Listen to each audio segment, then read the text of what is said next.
Bon, bonsoir Chantal, je suis ravie de vous recevoir pour la deuxième fois. Mais là, alors donc, vous êtes toujours à deux maintenant pour Ensuite, oui.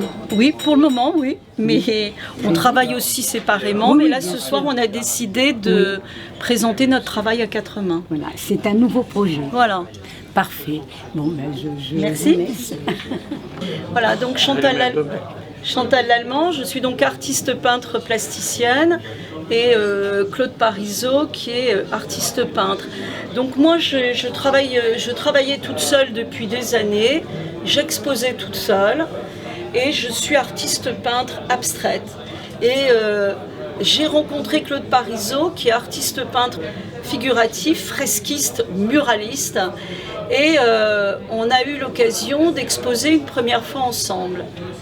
On exposait dans une grande galerie à Giverny. Tous les ans, on expose là-bas 3 ou 4 mois. Et donc Claude a une partie de la galerie figurative. Moi, j'ai une partie de la galerie abstraite. Et donc les personnes qui rentraient dans la galerie se dirigeaient dans l'espace de Claude sans regarder mon travail et vice-versa. Et on s'est dit, mais il y a quand même un truc qui est quand même bizarre. Pourquoi est-ce que les personnes qui rentrent pour voir des toiles figuratives ne prennent pas la peine quand même de regarder une toile abstraite et vice-versa.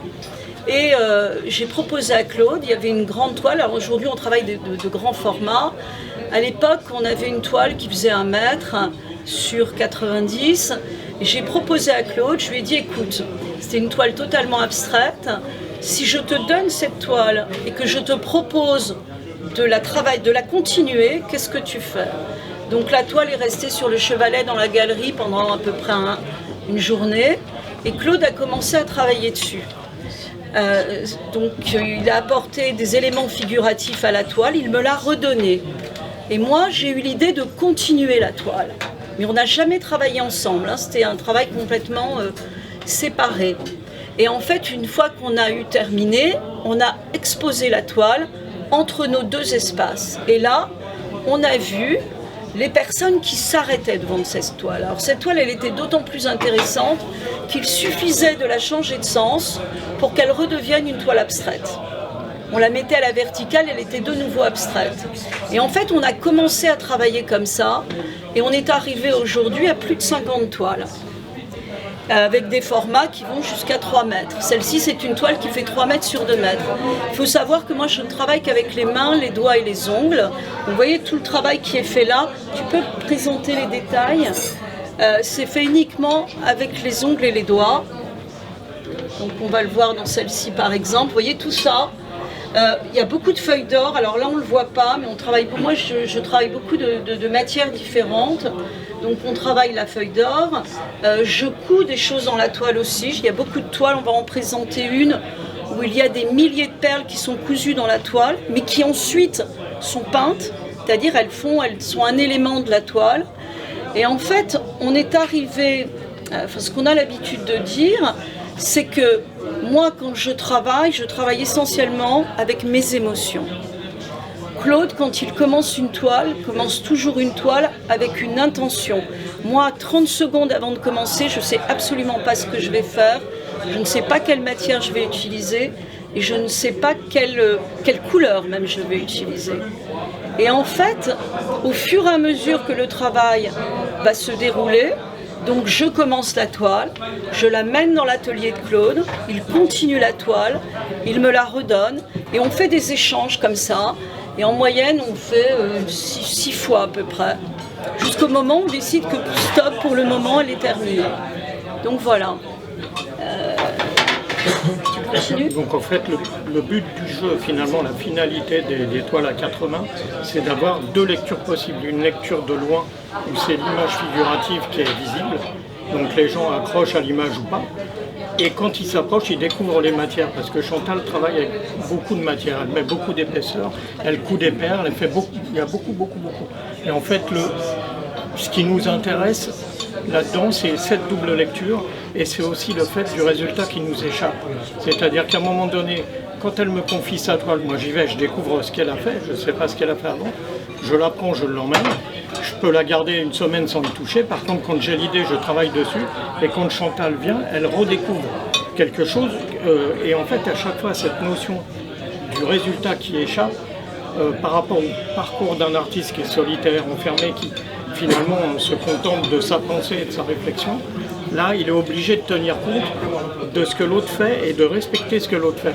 Et mettons, moi en tant que peintre figuratif, la première des difficultés, c'est qu'un peintre abstrait remplit la surface de la toile complètement. Et un peintre figuratif, il fait une composition. Donc j'arrive, la composition, déjà, je suis obligé de chercher où il y a des respirations possibles et de poser une image à cet endroit-là et en fonction de l'inspiration. Et après, cette démarche entre intention et émotion, elle est assez amusante parce qu'on s'en est fait la remarque, c'est-à-dire que le peintre figuratif, il part avec une intention, c'est pas pour autant qu'il n'y aura pas d'émotion, mais l'émotion va arriver après. Elle va être portée par un savoir-faire et à un moment donné, ça va se libérer et laisser place finalement à un travail d'émotion. Parce que on a passé les caps de la mise en page, de tout ça, et on laisse aller, et il y a une espèce, normalement, un petit moment de grâce qui fait qu'on se laisse emmener. Et Chantal, parallèlement à ça, quand elle récupère sa toile et qu'il y a des choses de poser, elle se découvre des intentions. Parce qu'elle me dit, ah ben là, je pourrais peut-être... Et finalement, la morale de l'histoire, c'est que abstrait ou figuratif, c'est de la peinture. Il n'y a pas d'autre explication, c'est l'amour de la peinture qui fait faire des choses. Si on prend cette toile-là par exemple, moi j'ai commencé par la travailler. Là on a toutes les matières que je travaille, c'est-à-dire que là vous avez des milliers de perles qui sont cousues dans la toile de lin.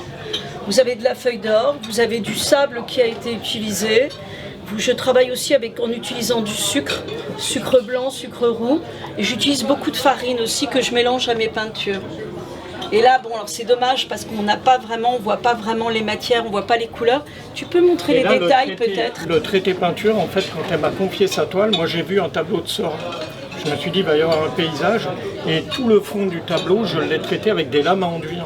C'est-à-dire j'ai essuyé la peinture et j'ai essayé d'avoir du pointillisme, en fait. Et c'est ce qui fait cette notion où la perle est incorporée à la peinture, et entre les deux, j'ai essuyé de la feuille d'or, ce qui fait qu'il y a un rattrapage des épaisseurs. Et donc esthétiquement, ça fait c'est un petit bijou, quoi, en fait, quand on a le tableau. Ça fait comme un petit bijou. Et tout ça, en fait, c'est fait avec des lames à enduire. C'est pas fait avec des pinceaux, c'est fait avec des lames à enduire. Et donc, ça donne ce pointillé qui est très proche de la perle. C'est un navire, non? C'est un navire que l'on voit au centre de la toile. C'est incroyable. Mais en fait, c'est un jeu. En fait, on prend ça comme un jeu. Quelque part, il y a vraiment cette notion. Un bateau. Oui. Et tout est fait, en fait, ça fait une trame. On a toujours une trame qui apparaît quelque part. Vous voyez, en fait, on le voit bien. C'est les essuyers de peinture qui font la trame et qui amènent la perle. Et là, il y a de la feuille d'or. Bon, en vrai, comme c'est de la vraie feuille d'or, ça n'a pas cet aspect terne. Hein. C'est très brillant. Vous avez d'autres exemples d'artistes qui travaillent en duo? Alors, on sait qu'il y a des peintres qui travaillent en duo, mais ils travaillent ensemble. Que nous, en fait, c'est basé sur la confiance, c'est-à-dire que ce soit moi ou Chantal, quand on se confie la toile, on s'en va. On laisse et la personne... Alors, il y a d'importance cette notion de respect du travail qui a été fait. C'est-à-dire, on n'a pas envie de décevoir l'autre. C'est-à-dire, quand Chantal vient récupérer sa toile, moi, ce que je veux, c'est voir qu'elle a la banane en arrivant, parce que sinon, ça ne fait pas, quoi. Et inversement. Ça fait 2,50 m. C'est pareil, c'est une 80. Donc moi, j'ai travaillé déjà là, il y a plein de perles. Il y a aussi des perles qui sont cousues dans la toile. Il y a beaucoup de feuilles d'or 24 carats. Et tu parles peut-être de la composition de la toile. Et dans la démarche picturale, en fait, il y avait un jeu.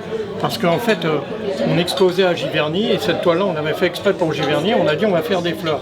Mais à Giverny, beaucoup de peintres font des fleurs, et c'est un petit vase avec un truc. Et comme on avait visité les jardins de Monet, le ressenti qu'on avait eu, c'est que finalement les jardins de Monet, avec le vent, avec toutes les variétés de fleurs de toutes les hauteurs, c'est un feu d'artifice. Et on s'est dit on va faire une toile, il faut que ce soit un feu d'artifice, et il faut qu'il y ait et matière et couleur, et que ce soit... moi je suis quelqu'un de nerveux quand je peins, donc j'ai jeté les choses, et par contre j'ai réussi à faire une composition. Parce que tu n'as pas la toile tu ne l'as pas quand tu me l'as confiée, tu n'as pas la photo. Et en fait, quand elle m'a confié la toile, j'ai fait un plan horizontal à la façon des nymphéas, comme s'il y avait un plan d'eau, un plan vertical avec des espèces de glaïeuls, mais finalement je m'en fous, je n'ai pas besoin de savoir. Et j'avais la profondeur de la 3D avec ces fleurs jaunes qui tiennent dans un carré. Si je les mets en perspective, elles donnent la profondeur à la toile. Donc en fait c'était le jeu de la composition pouvait intervenir sur cette toile, parce que Chantal avait fait toutes les épaisseurs, les arabesques, et moi je les ai colorisées par des essuyers. On ne voit pas là. Il y a de la matière, il y a de la couleur. Matière, couleur et dessin. Parce que moi je suis un amoureux du dessin. Face à l'œuvre, indépendamment de la dimension, il y a aussi la puissance.